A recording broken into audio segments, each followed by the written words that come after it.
Hi and welcome to Blender Insight, and this time I will go through advanced glass.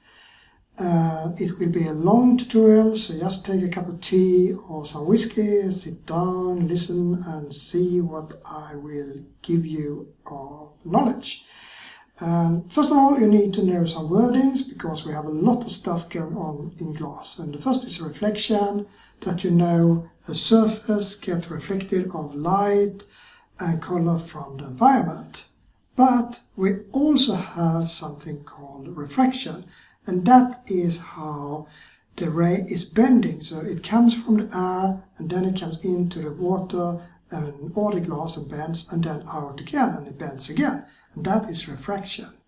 However, it's not only so simple, because we also have dispersion, and that is that it doesn't bend quite the same for all wavelengths. So longer wavelengths bend more, so red goes longer than blue. So blue bends shorter amount of bending and gets shorter way.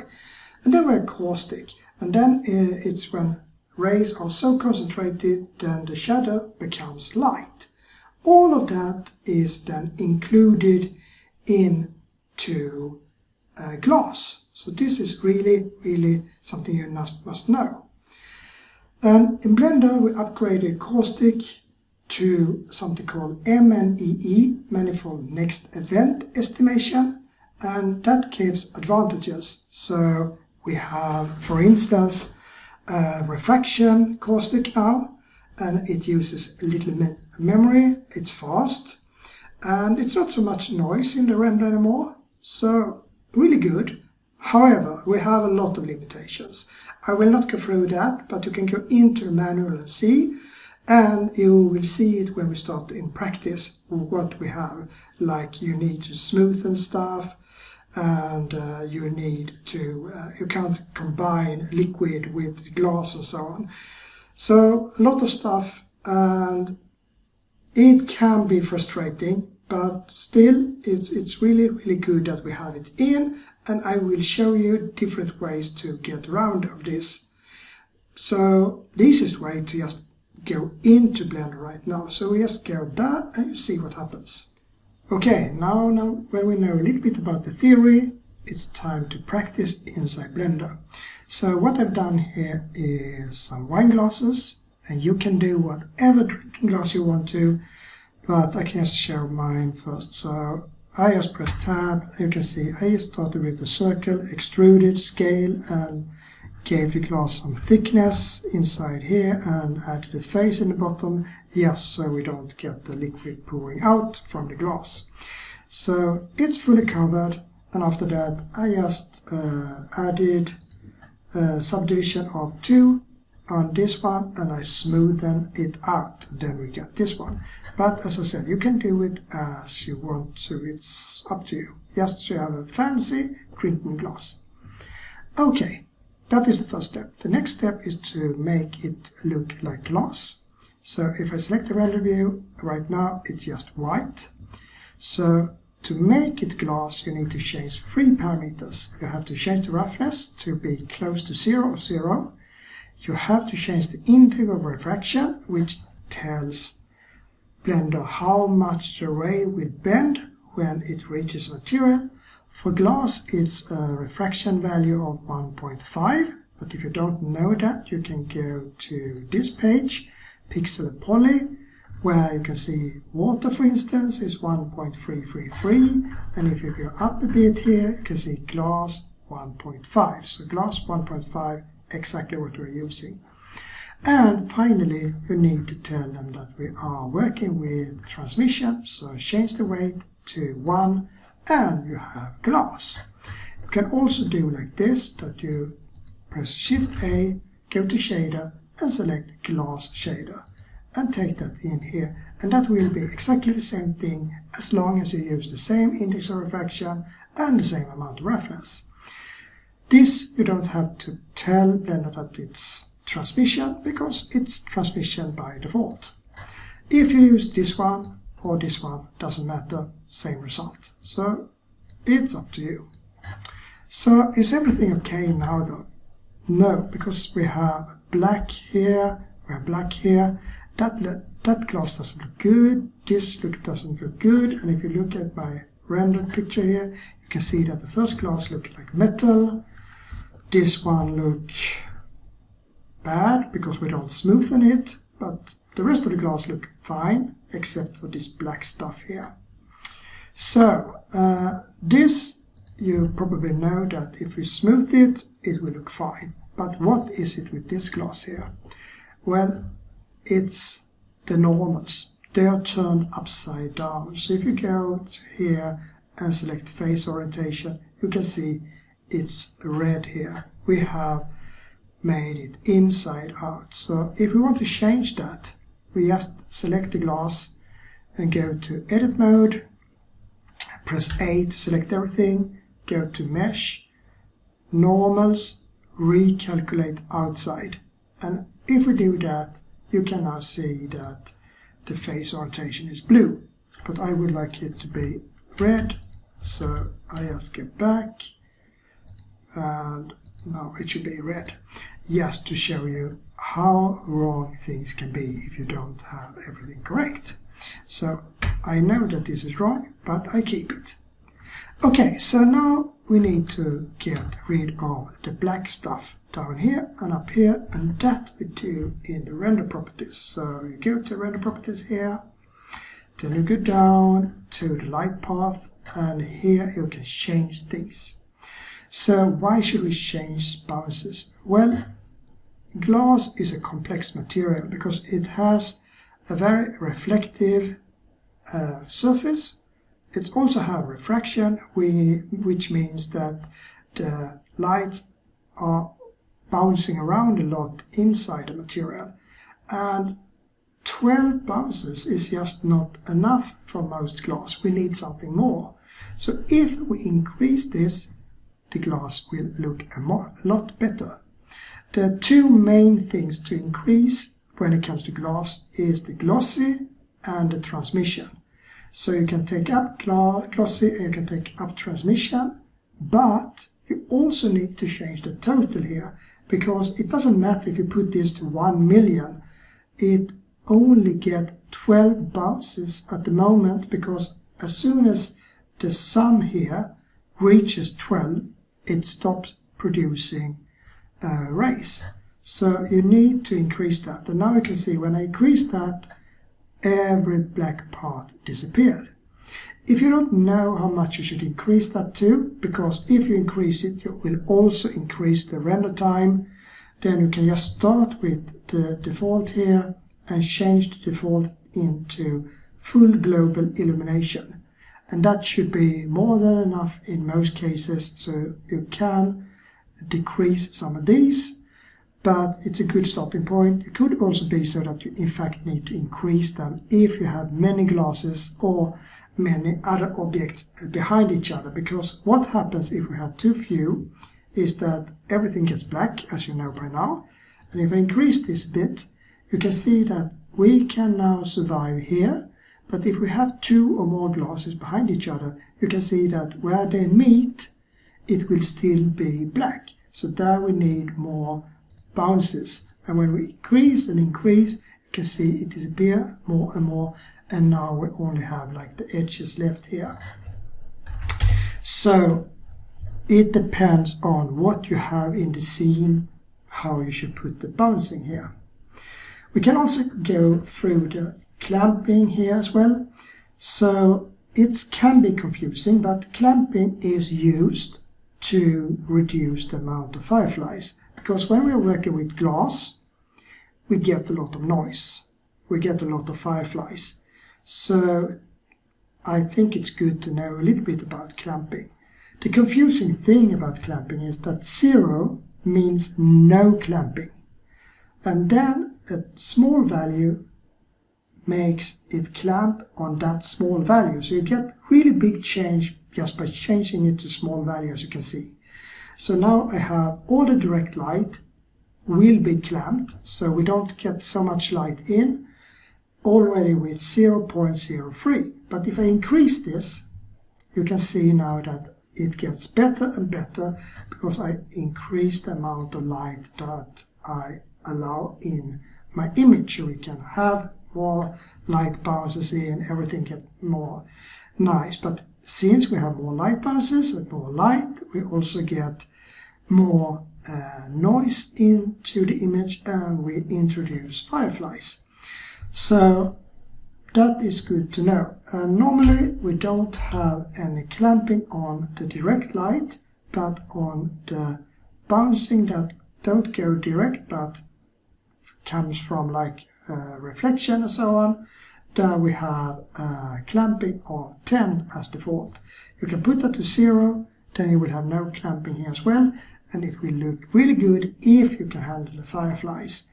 Or you can take it up, but as well here you should not use a low value because then everything will be black. So the default of 10 will work fine. If you want to take it down because you have trouble with the fireflies, please do, but be careful so you don't get too dark. We have the same with caustics. Caustics is something that is really, really expensive for the computer. So that is also something that introduces more noise and fireflies, so we have a filter on that one. The default is 1, but we can also put that to 0 if we want to make it as realistic as possible. But as I said before, you get more noise in, so you can just start with the default if you want to.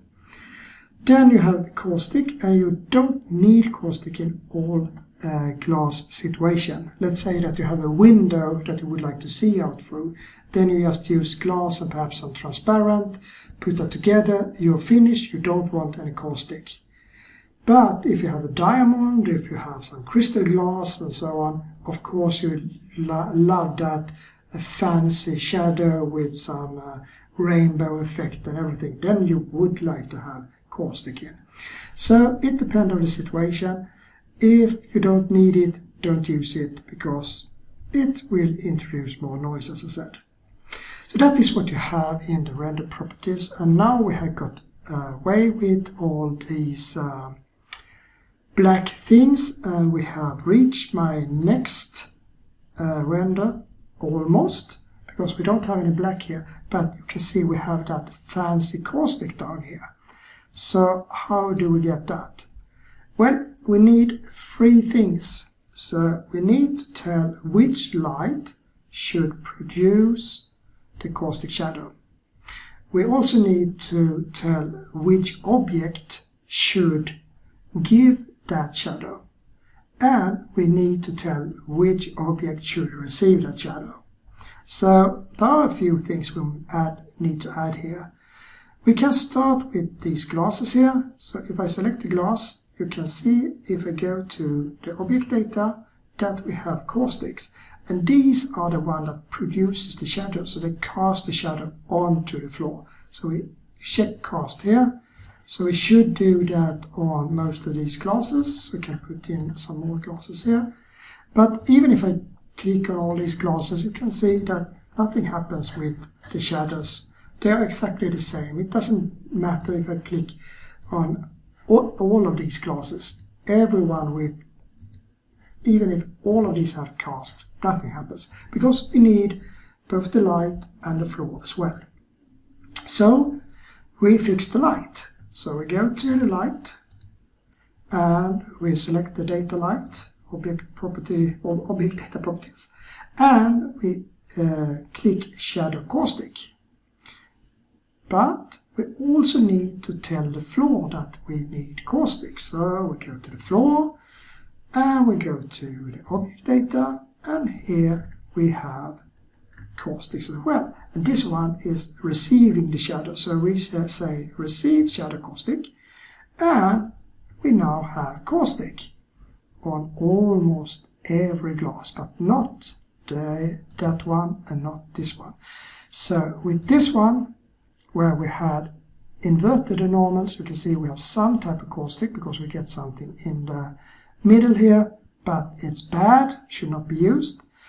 And in this one, we don't smoothen the glass. And if we don't smoothen the glass, we don't get any caustics. So really, really bad.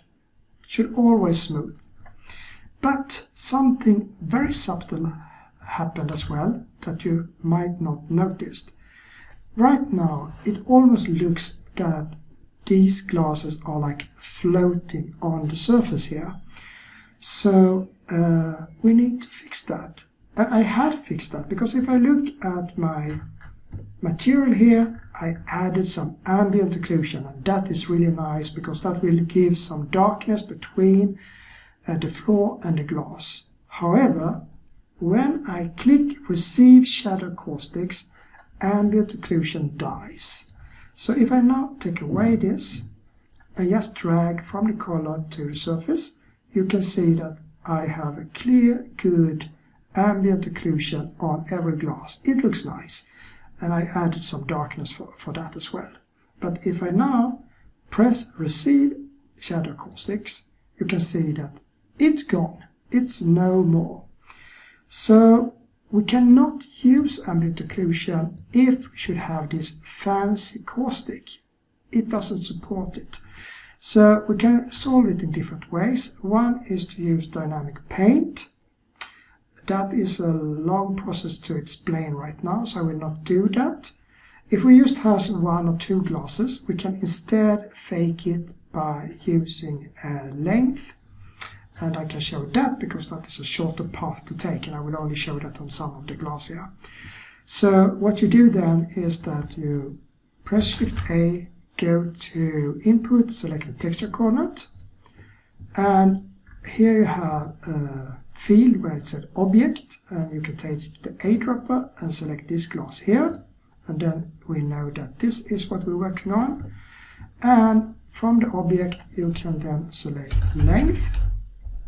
So we select the correct length, and if I just drag that to the surface right now, you can see that I get it darker around this glass. So if I need it for that glass as well, then I need to repeat that process for this glass, and then I need to repeat it for this glass. So it can be rather tedious and so on, but we can solve it. If you use dynamic paint, then dynamic paint can then handle everything here, but then you also need to do some work because you need to tell the dynamic paint that every glass is a brush and that the floor is a canvas. And in my 5 minutes a day lessons, I think I went through dynamic paint, and if I haven't, I will do it. So if you want to know how you do it with dynamic paint, then you can just check for that in my 5 minutes lessons. Okay, this is a little bit too soft, so you can harden it, and that you can do either by using a power node or by using this color ramp. So I can just select color ramp here, color ramp, and put that in to my surface, and then I can tweak it a bit so I get this in here like that, and use that part here as factor in instead of the ambient occlusion. And then I get some darkness on my image down here. I can increase it even more just so you can see it more clearly. Now you can see it gets really dark here. I will exaggerate. Yeah, now you can see it. So here I can get my shadow even if I don't have any ambient occlusion by faking it using the length node instead. So you can handle it, but it's a bit tedious. It's hard work, but doable. So now you know, ambient occlusion gone. We cannot use that, so we need to take it away. Okay, so what can we do more? Well, it looks nice, but we don't have this rainbow effect on this. And could be that it's a bit dark and so on. Some of that we can change. We cannot change the rainbow effect, but we can change how sharp the shadow is. And that we do by changing the light area. So if I go to the light here again, and we have here the radius. So then I have the size of the X and size of Y. I can change this to a square. And if I now change the size here to 0, or to a very small value, 0.001, I get a very, very sharp shadow here, as you can see. It almost looks unnatural because it's getting so sharp. And if I take up the size a lot, then I get this blurry thing here, and we lose all this effect of the caustic. So it's a good way to do it is to have a really small value to get this caustic effect. However, small sizes create fireflies, so you will get more fireflies with a smaller size of your light. So you have to think about that as well. So if it gets too hard, then you still have to increase the size just a bit, even if you get it to be more blurry here. Okay, so that fixed that, but not the dispersion, so we don't get the rainbow effect. And we have another problem as well, and I think I will show that first. So I will fill this glass with some liquid. So we go here, and I have liquid already, so I just do like this, and now we have liquid. We don't have any caustics. Okay, you think we can change that, I believe, by just selecting the liquid and then go here and select Shadow Caustic, because you have learned that that is all you have to do. Well, that is wrong. You will not get any caustic effect when you have two or more different materials using transmission and index of refraction that are together like this. So we lose the caustic. However, the caustic was there already before Blender 3.2, but not this nice thing. We could fake it. So I will now use the old method together with the new method to create a caustic that looks good. But before that, I would like to mention something about the liquid here. So if I go to solid view and look at my liquid, and I also click on this X-ray here and go a bit closer.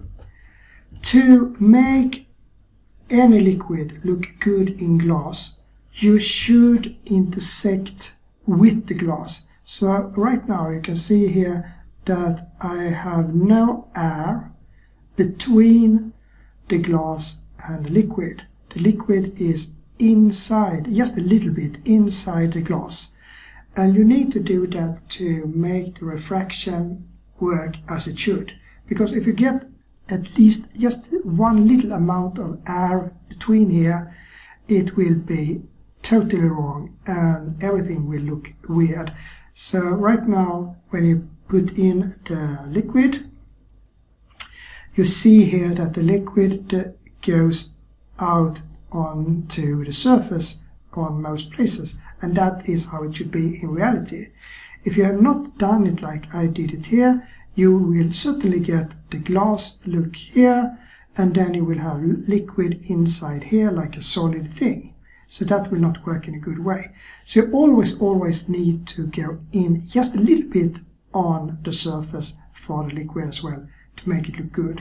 And of course, you also need to have the face orientation correct on your liquid, so to make it look good. But now when you know that, we need to fix the caustic here when we have this. And I think we do like this, that we take away for the liquid, we take away the cast shadow caustic because it doesn't work anyway. But we will fix the glass first, so I select the glass and do it the old way, so to say, and then we use something called light path. I press Shift A, input, and we have light path node. And that is a really frightening node for many people because it has so many outputs, it feels so scary and everything. But it's a very informative node that gives us a lot of information on what type of ray is hitting what and so on. So I can see here if it's a camera ray, meaning that is the first ray that comes from the camera before it hits something. If it's a shadow ray, this only works on transparent shaders because a shadow is really transparent. If it's a diffuse or if it's very reflective, then I get a yes or no here. If it's a singular ray, meaning that it's a ray that goes straight at an object without a bending of any way, it just reflects straight back again. So a singular ray, normal bounces, then I know that. And so on and so on. And we can use this because this here is clearly shadow. And we can also add the dispersion in one go here, because as I mentioned in the theory, dispersion is when you have that some wavelength, the red is going a little bit further than like the blue, because the blue is a shorter wavelength. And in Blender, in cycles, now this is cycles, we should always work in cycles when working with glass here, because you can work in glass in EV as well, but then you have other things that you need to think about. So stay in cycles right now. Yes, so in cycles, when we work with this, we have a node called wavelength. So press Shift A, there we go to converter, there you have the wavelength. And that we can use because here we get the different values out when we put it into the base color. So right now you can see it's a green because it's 500, and if it's about 700 we get it almost black but a little bit red, and if it's like 400 it's more like blue, and so on. You can see when I move this back and forth that you get some blue in here. So you can change it, now you can get blue here, now you get green, and so on. So we can use this to get different values out, and that will then create a rainbow. And we can also use ray length or ray depth. These two can be used to create what we should, or where we should have our rainbow. And I will use the ray length, and to control it I also add map range. So converter and the map range, put in the ray length, and then I can put that to a small value like this, and then I need to get in that in a mix of a shader. So I use Shift A again, go to shader, and here I have mix shaders. I can blend two shaders together, take the result here, and I will use shadows in this case, so only working with shadows. So that means that I put in a transparent, so Shift A, shader, and a transparent shader. And I will put in another transparent as well, so Shift D to copy, and put that on the other one. And the wavelength, I can now take away from here and put that in here, and then I can put that into the map range.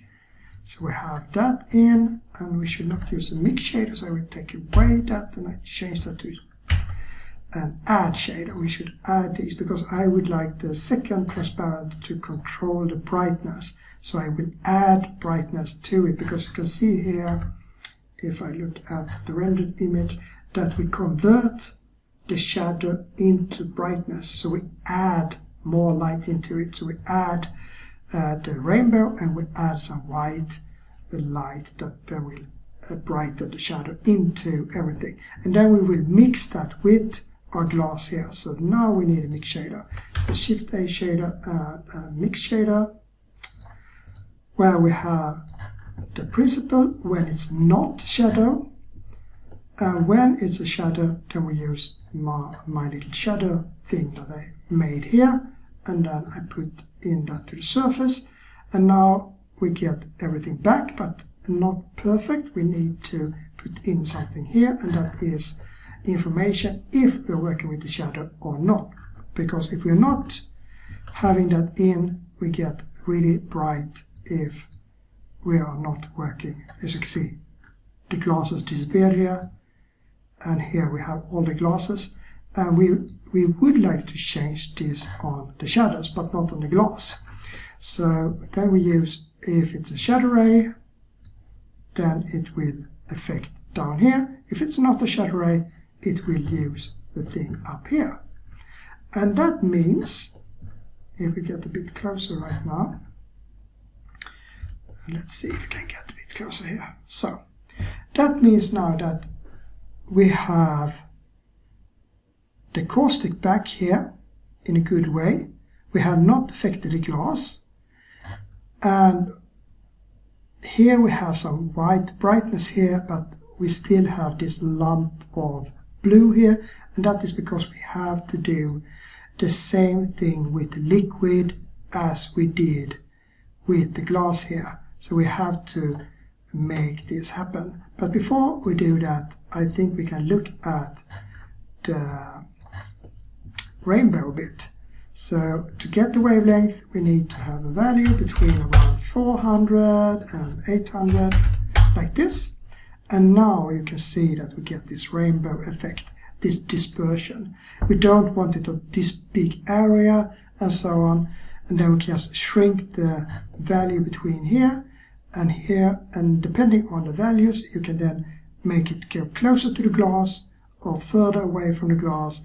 And you can also set the width of the dispersion effect just by changing the value here. So if I put this to really close like this, then you hardly see that at all.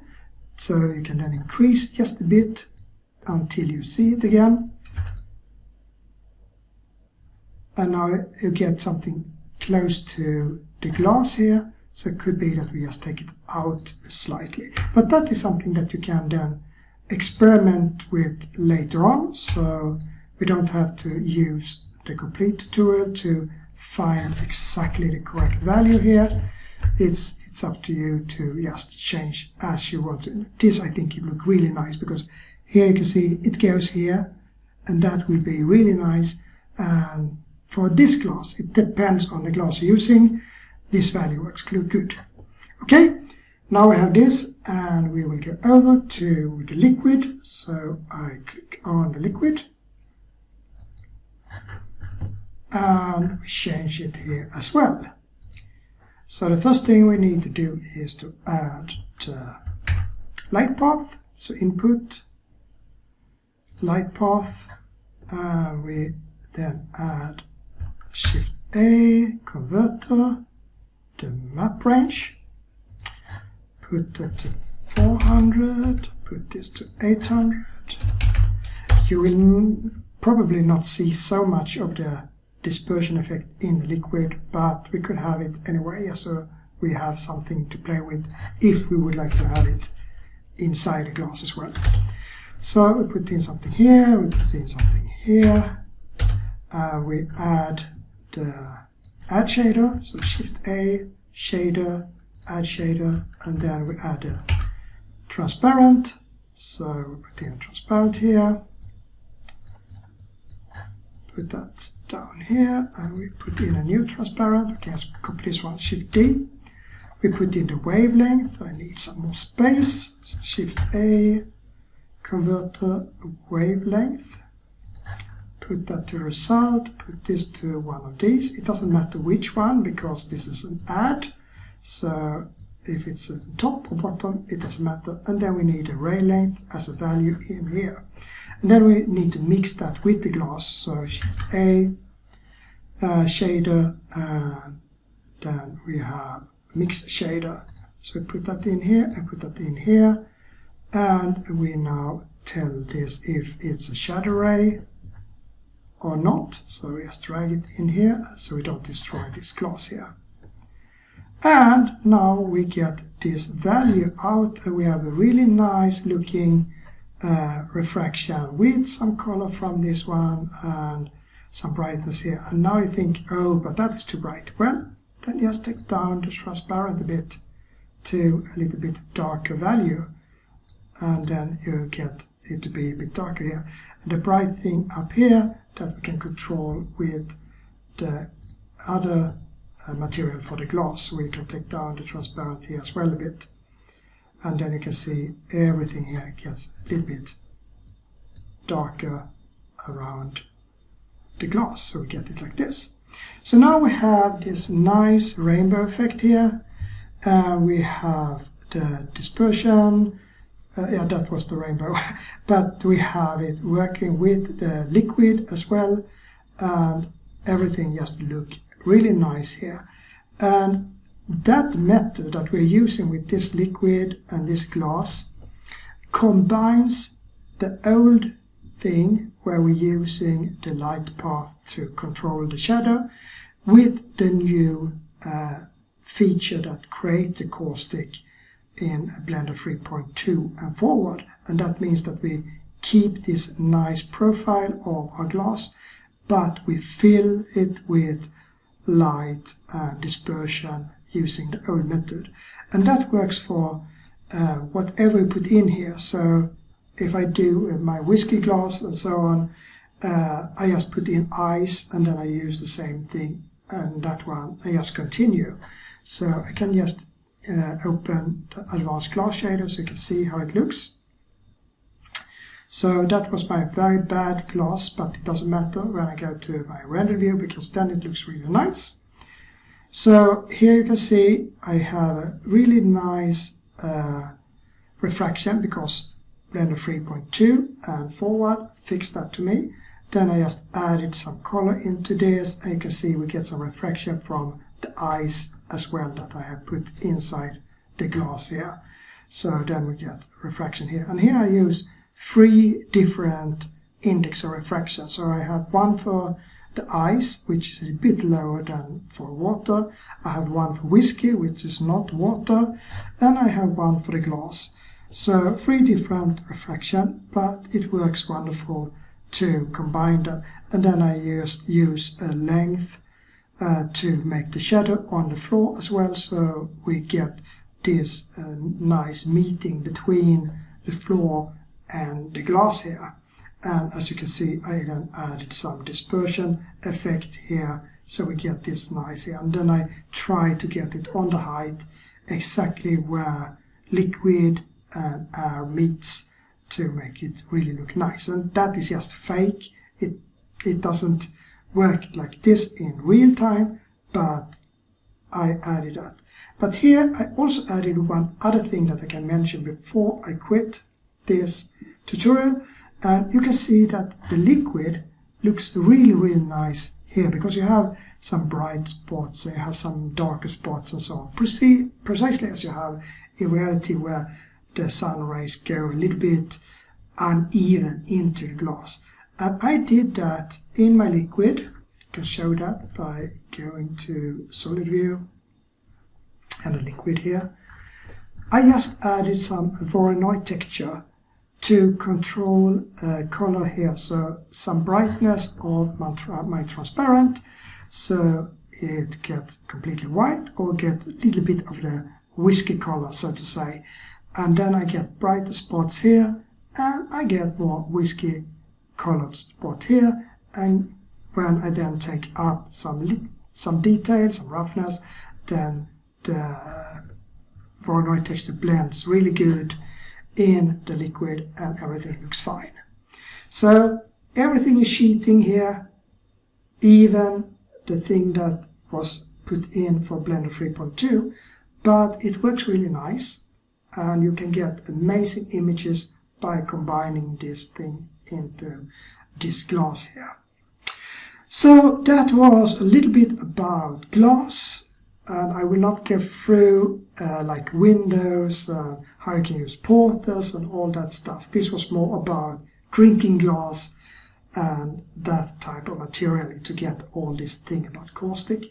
But I think that is enough for you, and hopefully you learned something today, and we will see each other tomorrow if you're just watching my small 5 minutes tutorial, or if not, then we see each other next time you think I'm doing something interesting for you.